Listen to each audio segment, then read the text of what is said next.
Quando Carlo Ancelotti assumiu a seleção brasileira, a expectativa era gigantesca. Considerado um dos técnicos mais vencedores da história do futebol, o italiano chegou com a missão de reorganizar a equipe, recuperar a confiança do torcedor e transformar o Brasil novamente em uma potência mundial. Mas afinal, quais foram os resultados da seleção brasileira sob o comando do Ancelotti? E o mais importante, como que o Brasil chega para a Copa do Mundo? A estreia do Carlo Ancelotti aconteceu em Guayaquil, diante do Equador. O empate sem gol mostrou a seleção brasileira uma fase de adaptação ao novo treinador. O Brasil teve dificuldades para criar oportunidades claras de gol e apresentou uma postura mais cautelosa do que o torcedor já estava acostumado. Apesar do placar sem emoção, a partida serviu para Ancelotti iniciar a implementação de suas ideias táticas. Uma estreia segura defensivamente, mas ainda sem um brilho ofensivo. E o próximo jogo seria uma partida das eliminatórias entre o Brasil e o Paraguai. Jogando na Neoquímica Arena, o Brasil venceu de 1-0 graças ao gol do Vinícius Júnior. A equipe mostrou uma organização e uma intensidade, além de uma postura mais agressiva na pressão sem a bola, sendo então a primeira vitória do Ancelotti e dando pontapé inicial na recuperação da confiança dos jogadores da seleção. 3 meses depois, o Brasil voltou a campo entre uma partida das eliminatórias contra o Chile. E no Maracanã, a seleção apresentou talvez sua melhor atuação desde a chegada do técnico. Estevão, Lucas Paquetá e Bruno Guimarães marcaram gols da vitória de 3-0. O time dominou o Chile completamente e mostrou uma evolução na construção ofensiva.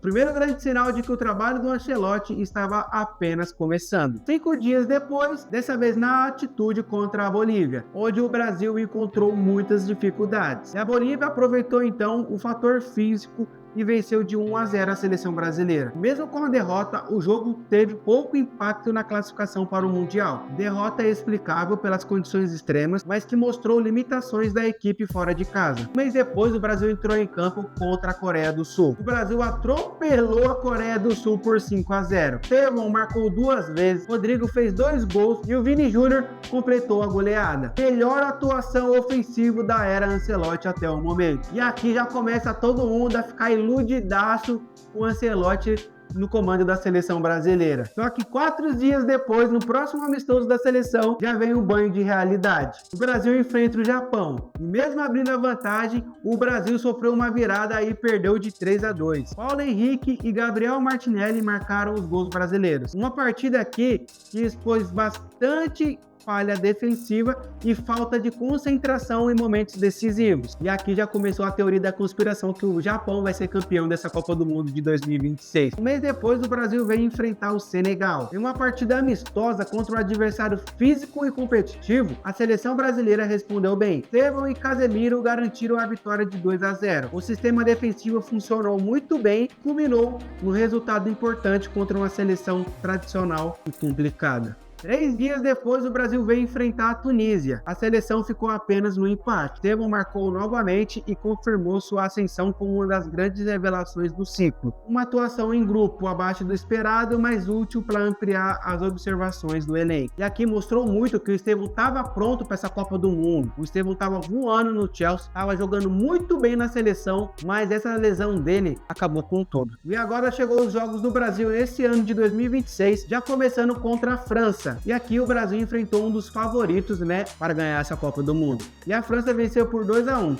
O Bremer marcou o único gol brasileiro. E aqui eu acho que foi na onde o Bremer carimbou seu passaporte para essa Copa do Mundo. Foi um teste de altíssimo nível que revelou detalhes que ainda precisavam ser corrigidos. Uma derrota dolorosa, mas importante para medir o nível real da equipe. É um jogo muito bom, porque a gente está testando o nível das outras seleções para uma Copa do Mundo. A gente não pode ficar fazendo amistoso contra a Venezuela, contra o Equador, contra o Cabo Verde. Não, a gente tem que testar o nosso elenco com seleções fortes para chegar grande nessa Copa do Mundo.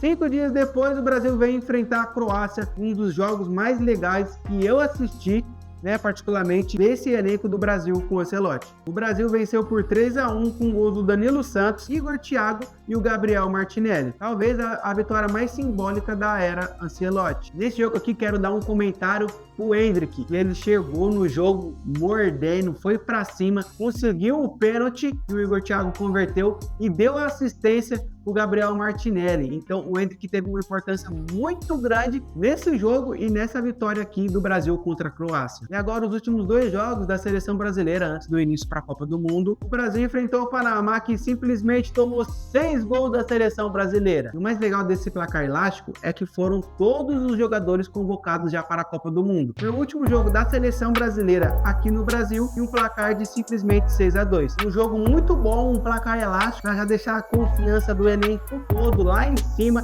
de chegar muito bem numa Copa do Mundo. O último jogo da seleção brasileira antes da Copa foi na vitória contra o Egito, agora 6-6. Bruno Guimarães e Endrick marcaram os gols da vitória. A equipe mostrou equilíbrio e encerrou sua preparação de forma positiva. Ao todo, Carlo Ancelotti comandou a seleção brasileira em 12 partidas antes da Copa do Mundo. Foram 12 jogos, 7 vitórias, 3 empates e 2 derrotas. E agora uma pergunta, será que ele vai encerrar o nosso jejum de Copa do Mundo?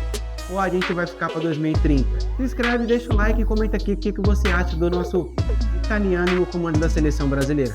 Um abraço e fui!